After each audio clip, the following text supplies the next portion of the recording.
A witch called Huddle lived in a wood in a very damp cottage. She spent most of her time trying to bring off some strong magic. She was not bad at working small spells for this and that, mostly slightly nasty, such as giving people colds or turning milk sour or making horses cast their shoes. But the really big stuff was beyond her. Mostly she couldn't even get it started.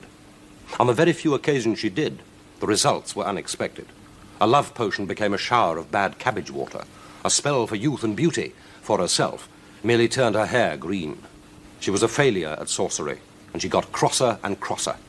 "What I need," she told herself one day, "is a demon. A nice tame one to be my slave and tell me what to do and how to do it. Then I'll take my rightful place in the world as a great and evil witch." She drew a deep breath, unlocked a cupboard, and took out her grandmother's book of black magic. It looked horrible, covered with mold and cobwebs and smelling peculiar. She had never touched it before. It made her feel faint just to look at it. But having set her mind on a demon, she gritted her teeth, shuddered a few times, and opened it. She found a chapter on demons. It was frightful. The book gave a deep groan that made her scream. But she nerved herself to look again and found a simple sort of spell that she thought she could handle. "Boldness now," said Huddle, egging herself on. "It looks an easy little spell. Let's see how it goes. If you want a demon slave who will never misbehave, one as gentle as a mouse, clean and quiet about the house, efficacious without fuss, you must go about it thus." And then followed a list of curious things to be used in calling the demon. Things like soot, salt, seaweed, and sesame oil. There were complicated instructions for preparing these, and a rhymed spell to say for each as it went into the pot. "Lovely, easy, child's play, ha ha ha," said Huddle. "This time it's going to work without any surprises." But she should have read the rhymes more carefully. When she'd collected all the components and set them to hand on the table, she put her biggest pot on the fire. Carefully consulting the book, she poured, added, and mixed in the ingredients, saying for each its little rhyme as it went in. This took quite a time. At last, the room began to fill with evil-smelling steam. Thick, oily little bubbles were forming and popping in the cauldron. Huddle was too excited to notice how sinister it all looked. She had a big wooden spoon, and after giving her cooking a good stir, she licked a splash from her finger. Although it was steaming and frothing, the stuff seemed as cold as ice, and the taste... cried the witch, and fainted. When she recovered, she sat up and looked about her for her good, quiet demon slave. She couldn't see across the room for steam, but from somewhere came a soft laugh. Huddle nearly fainted again. "Oh, my word," she gasped. "I've done it!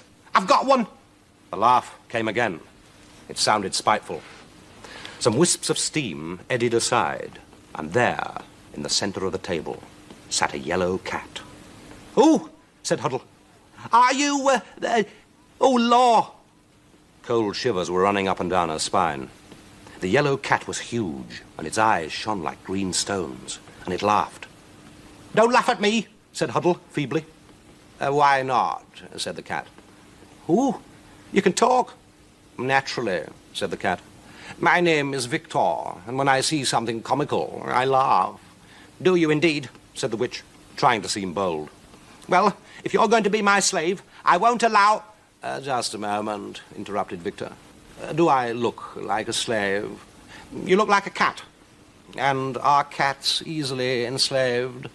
"I suppose not." "But you're a demon," said Huddle, "not a real cat. I've just done a very strong spell to summon a demon, and you're it." "I'm it, but you've got everything back to front as usual. I'm not your slave, dear," said Victor. "You are mine. Read the first line of the first part of that spell again.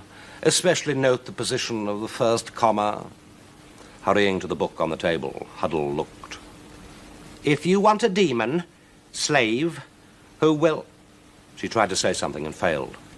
The cat watched her, smiling. And suddenly she was overcome by terror. She rushed to the door, wrenched it open, and fled into the night. "Come back," called the cat. "No, never. I won't be a demon slave," shrieked Huddle. She ran even faster. Then came a swirl of wind around her, and she was back inside the cottage with the door slammed shut. "Let's not be silly," said Victor. "You can never escape.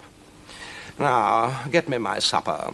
Some filleted sole, a bowl of cream, I'm not fussy about my food as long as it's delicious. There's nothing like that in my larder, said Huddle. There is now, said the cat. And there was. Huddle got his supper. From then on, she was forced to work very hard. The cat insisted that she should scrub and dust and whitewash the cottage. He wanted the floors polished and the windows washed. He demanded new curtains, new cushion covers. He made Huddle knit him a green and white rug for his bed. He was fussy about the way his food was served. He nearly drove the witch into a nervous breakdown. When he decided the place looked reasonably habitable, he brought some friends to stay.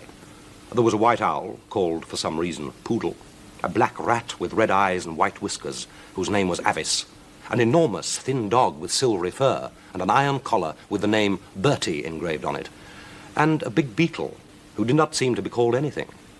Poodle, Bertie, Avis, Victor, and the beetle all ate hugely. The witch really had to slave to look after them. They all had curious fads and fancies about the methods of cooking and dishing up.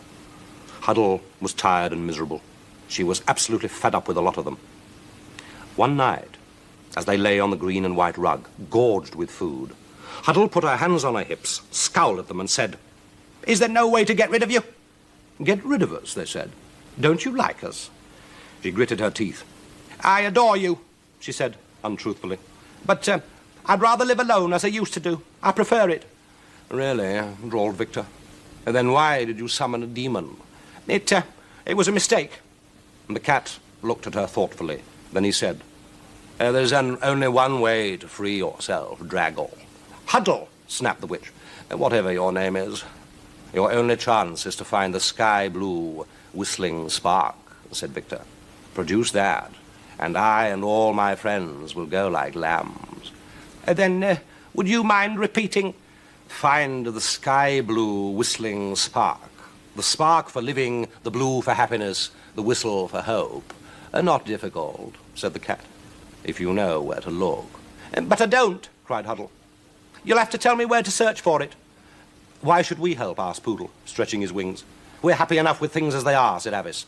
"I dare say," snarled the witch, "but it won't be that easy for me, searching the wide world for this sky blue, whatever it is." "You won't be searching," smiled Victor. "You'll be staying at home here, looking after us. You must find another to do your searching, dear." Her mouth and eyes round with horror, Huddle cried, Who? Who would do anything for me? Everyone in the neighborhood hates me. They call me a nasty, cross old witch." "And aren't you?" said the cat. Huddle gave a sob of despair. "I wanted to be one," she wailed. "I wanted to make people frightened of me, but now, when I need help so badly..." "That's when you need friends, missus," said the rat. The others nudged one another rapturously. "I'll tell you what," said Victor. "I'll give you half an hour to go out and find somebody to help you. That's a fair offer. A whole half hour. It's now 7 o'clock. If you're not back by past to get our supper, I'll send something utterly horrible to fetch you. How's that?" "Oh, dearie, dearie me," wailed Huddle. And off she went, into the pouring rain and the dark, wet woods, to find someone, anyone, to help her rid herself of her demon masters. It was hopeless. First the woodcutter turned her away, then the gypsies laughed at her, and women going home glared angrily when she spoke to them. "Keep away from us, you grouchy, quarrelsome thing," shouted one. The witch sat down on a muddy bank and burst into tears. She thought of that bunch of demons waiting in her cottage for their food, about the cooking, the washing up. She thought how tired and lonely she was, with no friends to pity her. She cried and cried. In her misery and through her tears, she didn't hear the sound of footsteps on the wet ground. She gasped in surprise when a voice spoke. "What's the matter?" it said. Standing beside her was a rough-looking fellow. His clothes were ragged, and one of his hands was wrapped in a dirty bandage. "Are you hurt, old dear?" said he. "No, I'm not," snarled the witch. "And if you're begging, save yourself the bother. I've no money for you, and no time to be listening to any lying, hard-luck story." "Don't worry," said the man quietly. "I'm not begging. I'm back from foreign wars, wounded and hungry, but not begging. I do small jobs at the farms I pass, just for a crust of bread and a glass of ale." "You'll get no bread or ale from me. Be off," said Huddle spitefully. "No call to speak so unfriendly," said he. "Thought you might be needing help, that's all." He limped off slowly down the path, and the witch suddenly realized just what he had said. She gave a great gasp and ran after him. Oh, please, come back. Please, please stop," she cried. She caught up with him and whispered, "I'm sorry. Forgive me. I'm a nasty, horrible old woman. They're right to hate me, but I'm in so much trouble."